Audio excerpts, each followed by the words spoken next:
Okay, let's talk about a couple of things that light does, which is reflection and refraction.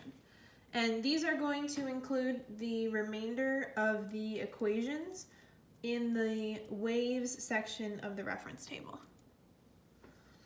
Okay, so first of all, reflection.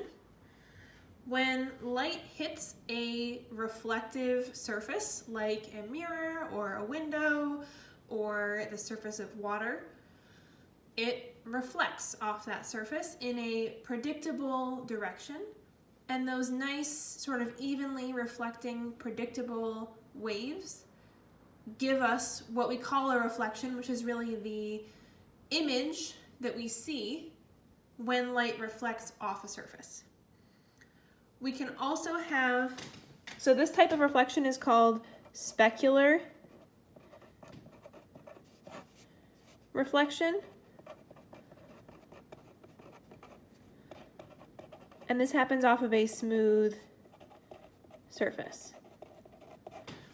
So we can also have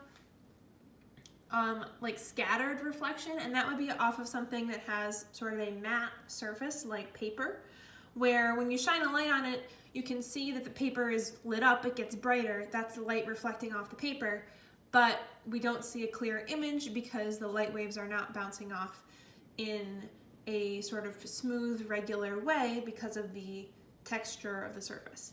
But we'll focus on specular reflection, which happens with a nice smooth surface. And we talk about the angle at which the light ray hits the surface. So this line represents the surface, such as glass or water. And this line represents an incoming light ray. So maybe from a laser, maybe from a flashlight, maybe just, coming from some other object that has light bouncing off of it. And this is the number one most common mistake with this sort of situation, is that we call the angle of incidence meaning hitting something, we call this angle the angle of incidence. So that's a theta, which is just a Greek letter that we use usually for angle variables, and then an I for incident, meaning incoming or hitting something. This is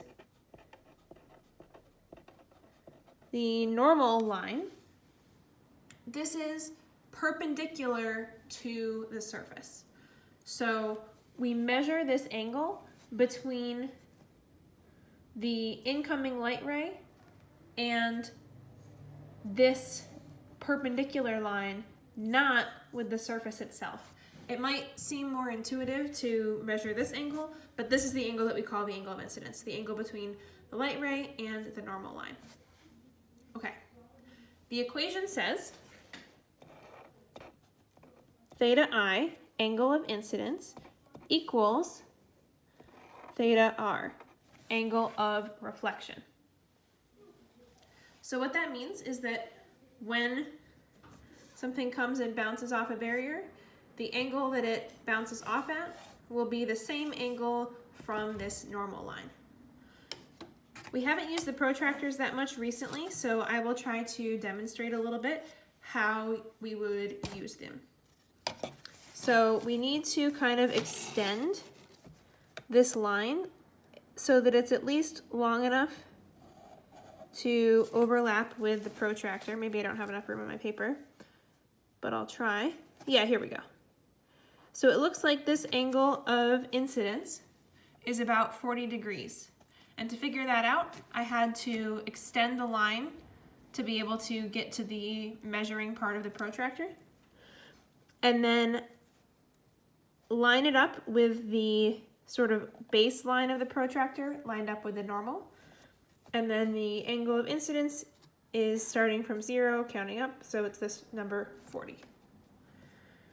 So the angle of incidence is 40 degrees. So that means that the angle of reflection should also be 40 degrees. So now I'm going to line up the sort of center of this, the point where it's bouncing off, in the hole of the protractor. And I'm going to measure 40 degrees in this direction, put a little dot there, and then I can connect this dot to the point that I'm talking about. And this will be the way that the light ray reflects. So this angle is called the angle of reflection, and it's also going to be, in this case, 40 degrees. This should make sense. If you've ever seen like a ball bouncing off a wall, if you roll a ball towards a wall, you'll see this same pattern. It's not going to bounce like this or like this. It's going to bounce in a way where these two angles are equal to each other. Okay. So let's see a little bit about why this creates the image in a mirror that we are used to. So, say that I have some sort of object, I've just drawn this little smiley face, but it really could be anything, next to me, and then this represents an eye, so this represents somebody looking in the mirror and seeing something. So, I have this object next to me, I'm looking in the mirror, and there's going to be light rays coming from whatever is lighting up the room, maybe it's a lamp overhead, that are hitting this object and bouncing off of it. And those light rays are going to hit the mirror. So, essentially, we will get a light ray coming in. And if it were to continue through the mirror, it would keep going in this direction, but it won't actually continue like that. Instead, it will bounce off the mirror with the same angle of incidence versus angle of reflection. So here's the normal line. The angle between this and this is going to be the same as the angle between the normal and the reflected ray. So this is angle of incidence. And I'm just going to try to eyeball it. If I was doing something, depending on the purpose, I might want to measure it more precisely, but I'm just trying to kind of illustrate how this works. So we have this light ray, it comes, it hits the mirror, it bounces off at the same angle that it came in. And when we look at a mirror like that, our mind interprets this incoming light ray as coming from an object on the other side of the mirror. So our brains don't really think about our brains don't really interpret this as this light ray bounced off the mirror. Instead, it looks to your brain like instead of coming from this object, the light ray that you're seeing looks like it's coming from a copy of that object on the other side of the mirror because of the direction that it's hitting your eye. If you turned your head and looked, you could look at this object here. But if you're looking in this direction, the light rays that you see will be the ones that bounced off the mirror, and it will look like those light rays are coming from an object on the other side of the mirror. So we call this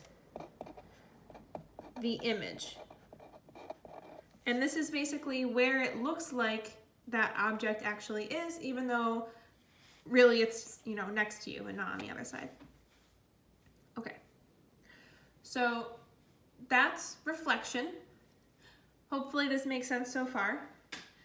That's definitely a word you already know, and it's a concept you're probably familiar with. The next concept might be a little less familiar, and that is refraction. It's unfortunate that these words are so similar sounding, but they are different things. So this is reflection. And now we're going to talk about refraction. So refraction is what you get when light moves through from one medium to another. And when I talk about light, I really mean any kind of electromagnetic wave, or more broadly, other types of waves as well. But light is the easiest wave that we can use to observe these. So we're talking about them in terms of light, but they also apply to other types of waves. So light can travel through empty space. That's how we can see sunlight. It gets to us through the empty space between the sun and the earth. And when it travels through empty space, its speed is 3 times 10 to the 8th meters per second. But we know that light can also travel through a medium. It's not like it has to be empty space, because we see light traveling through things that are not empty space all the time. For example, air, water, glass, oil, lots of things like that. Light can travel through. That's how we see things that are clear, basically. But it's not like the medium has no effect on the light. The speed is actually reduced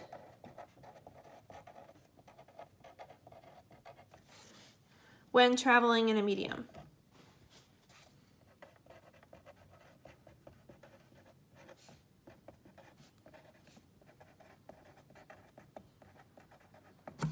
So we have this variable n, which is called the index of refraction.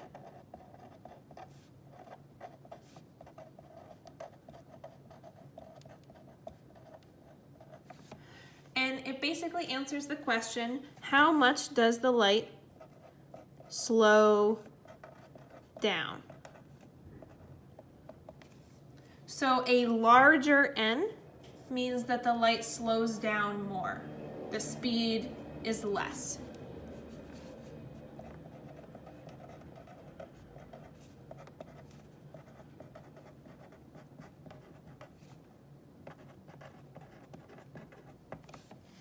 The equation that is on the reference table is n equals c over v.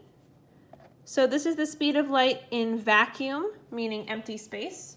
The normal speed of light, 3 times 10 to the 8th.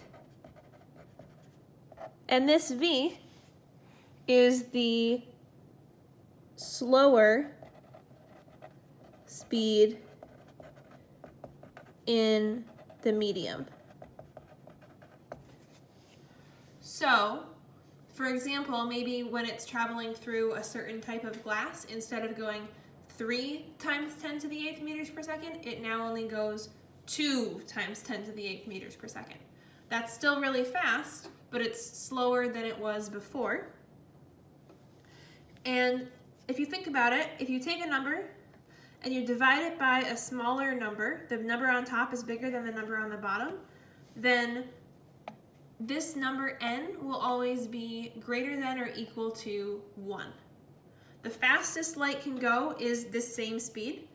So if you were using a medium like air, air really does not slow down the light very much at all. So n would be very close to 1. Or if you're thinking of a material that slows down light a lot, one example is diamond, then n will be a bigger number because this speed is significantly smaller. But n is always greater than or equal to 1. If it's exactly 1, that means it's not slowed down at all. And then the larger number means that n is slowed down more. Another way to think about this equation is we could rearrange and get v equals c over n, meaning to find the new speed, take the speed in vacuum, the normal speed of light, and divide it by n. So if n was equal to 2, that would mean that the speed of light was only half of its normal amount through that medium. If n equals 1.1, then that means that the speed is only slowed down a little bit. Okay. Cool. Let's sort of visualize what happens when a wave moves from a lower index of refraction to a higher index of refraction. It also works in the opposite direction. It could be moving into something with a lower index, but the classic example is something like light going through air and then hitting water. And like I already said, air does not slow down light very much. Water slows down light a fair amount. So there is a difference in the index of refraction between those two materials. So for example, you could have this one be air, and this one be, let's make it glass because it's vertical, so it doesn't really make sense for it to be water. But there are indices of refraction listed on page 2 of the reference table for lots of different types of materials. Air has an index of refraction of 1.00. This is rounded. It is actually a tiny bit more than 1, but this is a totally fine value. And then if this is crown glass, then that would make the index of refraction 1.52. So it's moving from a lower index to a higher index.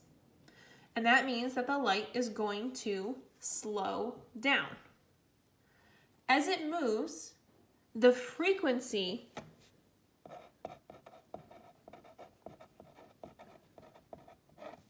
stays the same. And if you think about it, it kind of has to be that way, because if I'm creating 300 waves per second and those waves are hitting a piece of glass, then there should be 300 waves per second entering that piece of glass. There's no way for the waves to appear or disappear, so the number of waves that we have has to stay the same, and that means that the frequency has to stay the same. But the other things can change: the wavelength and the speed. We already know that the speed is changing, and the speed is decreasing as we move into a higher index of refraction. So think about what you think will happen to the wavelength if we keep the frequency the same and we decrease the speed. The equation here is V equals F times lambda. The speed equals the frequency times the wavelength. Or another way you could think about it is picture a bunch of cars driving on a road evenly spaced out, and they're moving right along because there's nothing slowing them down. And then those cars arrive at a section of the road where there is construction going on. And in that construction section, the cars need to move more slowly.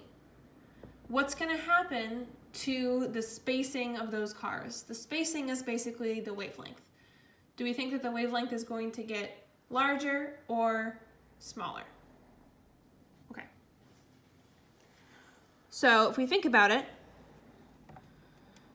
we could solve this equation for lambda, and it's V over F. This is decreased as the wave moves into the higher index of refraction. F is the same, so that means that the wavelength must decrease. Or if you were thinking about the traffic example, the cars are going to get more bunched up. So let's try to draw a wave with a smaller wavelength. The frequency is still the same, but it's moving slower.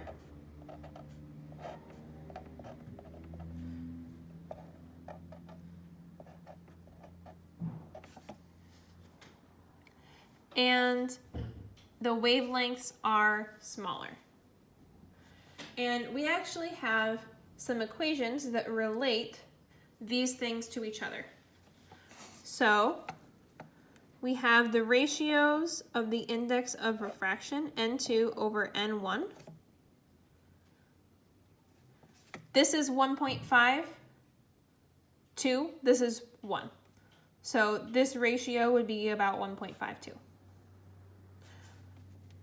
It turns out that this is the same as the ratio between the speeds, except that if you look at what happened, the index of refraction increased, both v and lambda decreased.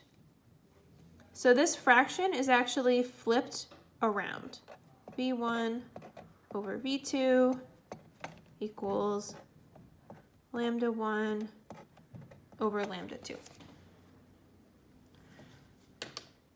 So the new index of refraction is larger than the previous index of refraction.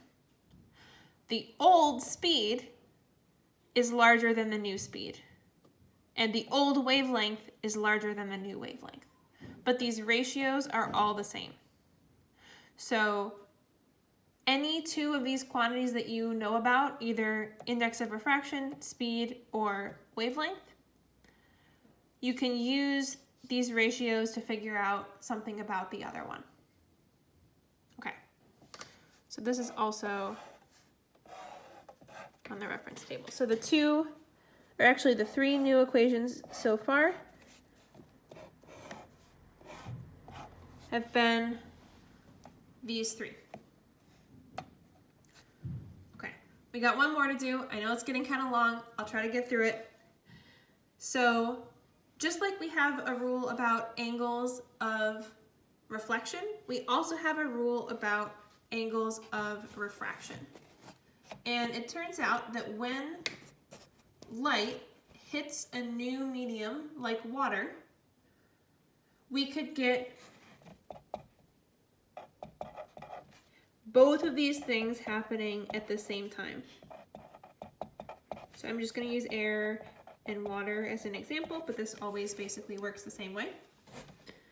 We have our angle of incidence. We're going to get a reflection, which I will try to draw. Let me measure this angle.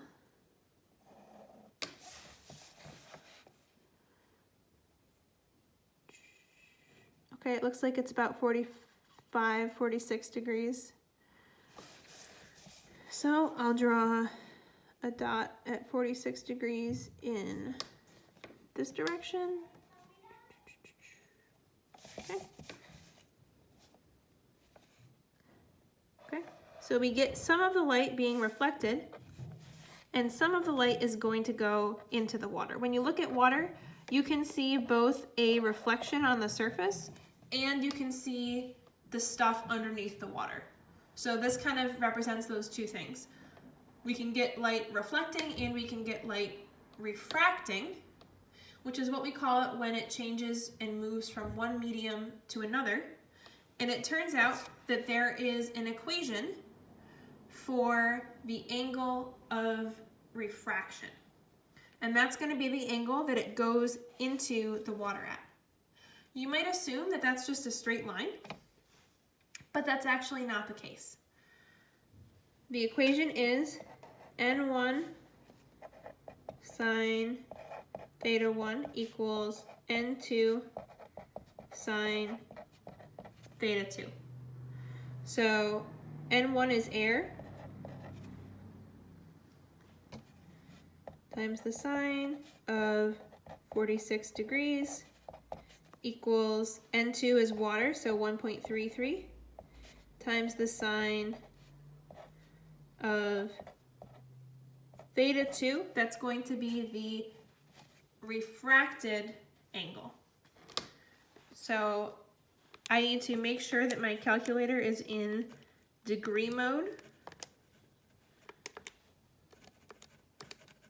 And then I'm going to do 1 times the sine of 46. And then I'm going to divide that by 1.33. So the sine, 0.54 equals the sine of theta 2. And then to undo this sign, I need to do this inverse sine of the answer. So this sign with a little -1 will undo the sign here. And I get about 33 degrees for theta 2. Okay. So that means that my angle of refraction will be about 33 degrees, which means that the light ray is not going to go in the exact same direction that it started. Instead, it's going to bend a little bit. So as the light hits the water, some of it will bounce off, and these two angles will be equal to each other. But some of it will go through into the new medium. And this angle is going to be smaller. Anytime that you move into a higher index of refraction, we get a smaller theta 2, meaning it bends toward the normal line. And the further we are from this normal line, the more bending you see. Okay. Yeah, we'll cut there. All right, hope this was helpful. Let me know if you have any questions, and I will talk to you again soon.